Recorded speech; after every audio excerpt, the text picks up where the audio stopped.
Ha giurato ieri mattina nelle mani del segretario generale del comune il nuovo assessore al bilancio del comune di Favara. Si tratta della dottoressa Sabrina Amato, dirigente scolastica che entra nella giunta del sindaco Antonio Palumbo dopo le dimissioni per motivi lavorativi dell'assessore Pier Vaccaro.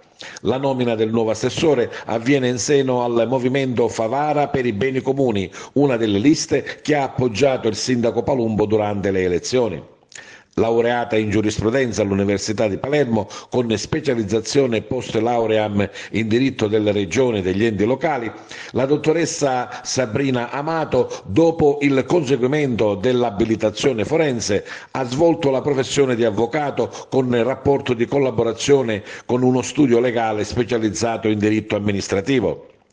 A lei andranno le deleghe di bilancio, finanze, tributi, contrasto all'evasione, spending review, programmazione economica, gestione amministrativa del patrimonio, società partecipate, controllo di gestione, provveditorato ed economato.